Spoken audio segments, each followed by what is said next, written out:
Hey! Tambala na! At eto na sila, ang nag-iisang masugid na tagahanga ni Nicole Yala. Chris Chuper! Kasama ang nag-iisang die-hard fan ni Chris Chuper. Nicole Yala! Mula sa Mahiwagang Burnay, ang kwento.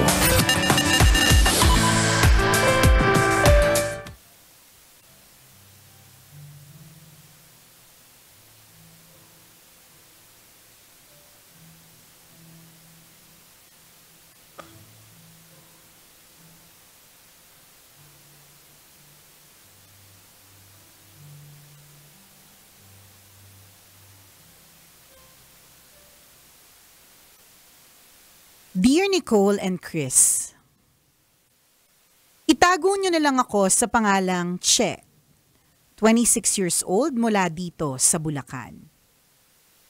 Mula nang mapakinggan ko kayo sa radyo ng kapitbahay namin, na-addict na ako sa mga sulat sa Mahiwagang Burnay. Sumulat ako para maglabas ng sama ng loob at humingi ng payo. 7 taon na akong may partner at may 2 na kaming anak. Nakatira kami sa bahay ng partner ko at kasama namin yung lola niya na nakatira sa 2nd floor ng bahay. Yung lola ng partner ko, mukhang iniluwa ng impyerno sa sama ng ugali. Yung akala ko malumanay ka, girl. Pero yung mga... May pagka rin eh. Pero yung mga banat, yung lola ng partner ko, parang iniluwa ng impyerno sa sobrang sama ng ugali. Ano ka eh. Sa katunayan, dati siyang nakatira sa mga hipag ko, pero nakaaway niya lahat kaya sa amin ang bagsak. Sabi ng partner ko, wala siyang maalalang magandang karanasan sa lola niya. Hindi daw apo ang turing sa kanya.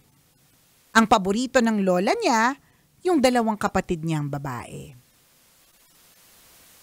Isang beses, nag-away sila ni partner dahil sa akin. Ang ginawa ng matanda, kapag ka talaga medyo may galit, yung matandang yan, di ba? Ang ginawa ng matanda, inakyat lahat sa 2nd floor yung mga gamit sa bahay. Aba, may ugali nga. Timba, batya, takure, plato, kutsara. Siguro kung kaya niyang baklasin yung lababo, inakyat niya na din. Siya daw kasi lahat ang bumili. Wala din siyang ginawa kung hindi i-chismis kami sa mga kapitbahay. Kaya kapag nakatambay yun sa labas, nasa loob lang ako ng bahay hanggang umakyat sila ulit ng 2nd floor. Yung mga anak ko, kahit madapa sa harap niya, hindi niya pinapansin.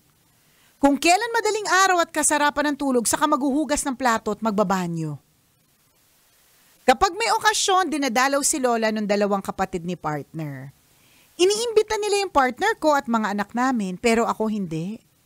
Kamakailan nga lang, dinalaw siya ng hipag ko kasama yung mga anak. Naibaba ng isang bata yung teddy bear na paglaruan ng anak kong 3 years old. Aba, biglang hinablot sa kanya ng matanda at sinabing sa kanya daw yon. Sumabog ako at nagkasagutan kami. E di syempre nagalit sa akin yung 2 kapatid ni partner. Hirap na ako tambalan kasi wala akong karapatang mapuno. Hindi ako pwedeng magreklamo. Malapit na nga akong maging alcoholic dahil gusto kong makalimot. Hindi na ako nakakatulog sa kaiisip. Hindi naman ako maintindihan ng mga hipag ko dahil kampi din sila sa lola niya. O lola nila. Alam ko namang konting panahon na lang ang nalalabi niya sa mundo. Ay, di ka sure pag masama ang damo. Ikaw na nagsabi. Correct. Ikaw na nagsabi. Diba? Iniluwa ng impyerno. Masamang damo. Masyugal mamatay. So anyway, sabi niya, alam ko namang kaunting panahon na lang ang nalalabi niya sa mundo, pero wasak na ako tambalan. Ano po ba ang gagawin ko? Salamat po sa inyong payo, ang inyong tambalanista since 2016. She.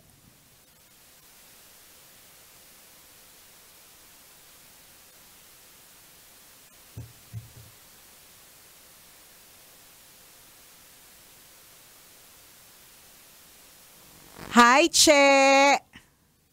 Feel kitang maging friend. Sa mga words mo, parang parang ang Galing sarap din mong siya sa mga sa mga taong parang iniluwan ng impyerno. Ang sarap ng mga yung mga mo yung kung paano bitawan yung mga sinasabi mo, 'di ba? Alam ko namang malapit na siyang konting panahon na lang nalalabas niya sa mundo. Yung parang sure ka matitegi agad si Lola. Hindi, pero although, dun sa part na yun na parang kailangan ko intindihin kasi actually, may possibility din naman talaga, 'di ba? Na kapag mas may edad ka, mas malapit ka naman talaga sa pagpunta sa kabilang buhay, 'di ba? Although it's not an assurance na pag matanda lang, 'di ba?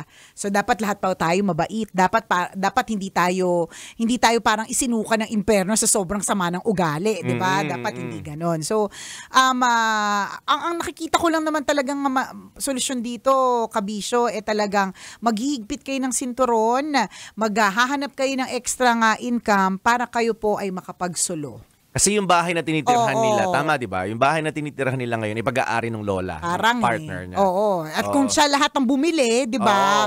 Talagang minsan may ganun talaga silang ugali na may feeling sila na sobrang entitled nila, 'di ba? Kasi sa kanila lahat 'yun. So kung meron ako naiisip na paraan dahil sa ngayon parang kung magbibase lang sa kwento mo parang wala ka na ring respeto sa kanya and siya din wala na ring respeto sa iyo. And kapag wala na ang respect, di good luck naman, 'di ba? Good luck naman kung magtatagal ang relationship, 'di ba? Nang matiwasay, malumanay at maayos. Parang hindi na. Correct ka. Malinaw talaga na meron kayong war ng in-laws mo. 'Di ba? Ng lola ng asawa mo, ng partner mo. At mahirap tumira, 'di ba? Mamuhay na nakikita mo palagi yung kaaway mo. 'Di ba? Kahit wala naman kayong ginagawa masyado or kung hindi naman kayo talaga nagkakaroon ng enkwentro pero alam mo nandun lang siya sa second floor. Yung at feeling any moment magkikita kayo, magkakasalubong, magkakaroon kayo ng enkwentro. Tama. Laging sinasabi ng brain mo, ayan, makikita ko na naman yung kaaway mo. So parang lagi nasisira yung araw mo pagka ganon, yung mga nakikita mong possibilities na mangyayari everyday kasi malapit ka sa kaaway mo. At hindi yun healthy for you. Yes. Also din, kay Lola, hindi na rin healthy for Lola. Diba? At ayaw nating namumuhay nang nakikita yung kaaway natin. Correct. At ayaw din nating namumuhay nang alam natin sa puso natin na tayo ay galit. Tama. Diba? Nakakapangit yan. Burden siya. Actually, partner. Excess luggage siya. Baka nga ikaw pa yung mauna Hindi totoo. Ang Malay bigat kasi sa natin. pakiramdam. Nakaka-stress. Ang stress, nakaka-stroke. Ang stroke, nakamamatay. Diba alam mo, nandiyan lang siya sa taas, few meters away from you. Diba? Tsaka, yung hindi naman masama yung ugali mo dati. Sumasama. Oo. Bakit? Naiisip mo kung paano siya pipira-pirasuhin. Naiisip mo na, alam mo, nakakapag-isip ka ng hindi maganda tungkol sa kanya sana, alam mo, kung ano man yung mga naiisip mo. Diba? Diba? Yun nga, maganda yung sinabi ni partner kanina, nawawalan ka na ng galang. So kung ganito na yung nangyayari, nag-iisip ka na ng hindi maganda dun sa tao, nawawalan ka na ng galang sa kanya, yung puso mo punong-puno na ng galit. Diba? You are in a wrong environment. So hanap ka ng panibagong lugar kung saan magiging healthy ito for the whole family. Tama. Diba? May choice ka Sa ngayon, mas pinipili nyo kasi magstay dyan. Correct. Kasi nga, baka kulang sa budget, ganyan. Gets naman talaga natin yun. Pero lahat tayo kulang sa budget. Oo, pero diba? may choice din tayo. Oo. Diba? May choice din tayo na mag-allot ng budget para umalis sa hindi healthy na environment. At ang naisip ko lang din dito, partner, akala mo lang, ikaw lang ang affected dito. Ang hindi mo alam, pati yung mga anak mo. Yes. Diba? Meron na silang siguro trauma, phobia. Isipin mo, agawan ng teddy bear ng 3-year. Diba? Lola nila umagaw ng teddy bear dahil anong sabi, akin yan, diba? Totoo. Diba? Tingnan mo yun, nag-National Seniors Day. Hindi sila masaya para sa mga senior, diba? At ayaw natin lumaki yung mga anak mo na gano'n, na isipin mo, lola nila yun, ha? Yes. Diba? At saka, partner, bukod sa parang traumatic para sa kanila kasi may ugali yung lola. Ang isa pang nakakalurkay dito, partner, ano ba yan? Bakit? May dumaan kasi may itsura. Tapos kumaway. Alam mo, marupok ka na naman. Nakalimot ka, may asawa ka. Kasi ginanunan ako. Charot, diba? Dinilatan ka. Dilat pa lang yun. Pinagdilatan pa lang. Oo, paano kung dinilaan ka na? Gagi. Adikto. So anyways, baka diba? malito ka lang kasi iba yung dilat at saka Dila. dila. Dila. Baka ma-excite ka lang. Ang bihira. Hala, naririnig tayo sa labas. Baka narinig ako. Hi po, balik daw po kayo dito. Gusto po ulit kayong makita ni Nicole Ayala. Tapos pasok daw po kayo sa loob ng booth kasi kakamayan daw niya po kayo. Hala, nakamonitor pa naman natin. Sir, balik daw po kayo. Guard, pakitawag daw po yung pumasok na pogi, sabi ni Nicole. Joke lang. Pag may bumalik dito, sure ka bang pogi? Kaya ikaw ba yun? Wala. Umalay niyo part lang ng acting ko today. Malay mo, anggulo niya lang yun. Oo nga, kaya nga huwag mo pabalikin, partner.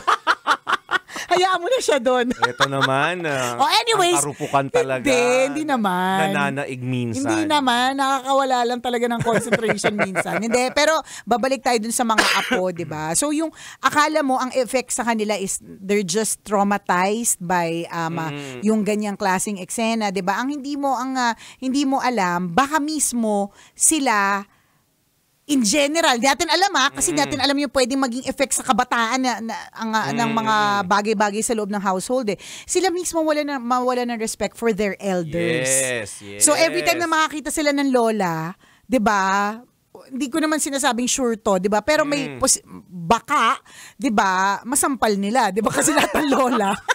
Feeling nila. Grabe, ganun level na yung apo nananampal ng lola. Di ba? Kasi wala nang respeto nagugat lang doon sa agawan ng teddy bear. Di ba? Tingnan mo, inagaw yung teddy bear ng 3-year-old. Di ba, yun yung time na sumabog na talaga itong si ate girl, di ba? At hindi malayong hindi mangyari yun. Na mawalan din ng galang yung mga anak mo. Correct, sa lola niya. Sa lola niya. At hindi lang, yun yung sinasabi ko, partner, hindi lang sa lola niya mismo. Di ba? Sa mga lolas in general. Posible. Di ba? Baka mamaya mo yan, Grandparents' Day. Pumunta yung lola ng classmate. Hindi yung partner. Ang dami ng characters. Siyempre si teacher nandun din. Si teacher pa senior na din. Ang dami nangyayari. Bakit hindi yung lola ng classmate? Ba't may kasamang classmate? Ganun talaga, para mas masaya. Ang dami. Saan na ba nasa yung kwento mo? Sige, tuloy. Hindi, naisip ko kasi grandparents di ko yan sa mall, di ba? Sa mall, baka ko sa school. Oo, sa mall. So isipin mo yun. So may mga guards na dyan. Nandiyan yung organizer. Tapos makita mo yung anak nitong sumulat sa Mahiwagang Bornay, di ba? Papasok siya doon. Tapos lahat ng mga lola, di ba, babastusin.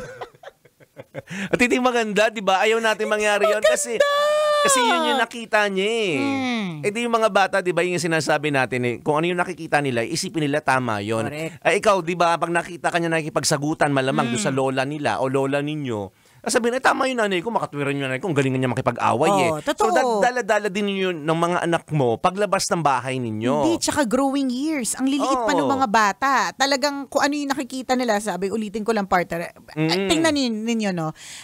Kanina na, binigay ko tong as an example Yung naiinis tayo minsan sa mga ugali ng mga anak natin kasi, di ba? For example, partner, hindi siya umiinom ng vitamins sa oras. Ikaw ba, nanay? Sa totoo lang, umiinom ka ng vitamins mo din sa oras. Di ba? Hindi ba't hindi rin? So minsan nakikita nila kasi yun. Correct. 'Di ba? Basta ganun. So kung ano yung nakikita sa household, gagayahin ng mga bata. So hindi lang ikaw ang dito, ikaw yung involved. Pati yung mga anak who are looking. 'Di ba? Alam mo pa man din yung mga bata pa naman, akala natin hindi nakatingin. Akala natin hindi nakikinig. Matalas ang paningin nila at pandinig ng mga yan. 'Di ba? Pero alam nila yan. Kaya nga 'di ba yung mga Gen Alpha na terms, na slang? Saan lang nila narinig yan, 'di ba? Nabasa, napanood or whatever. Tapos ginagamit na nila as part of their vocabulary. So ganun din.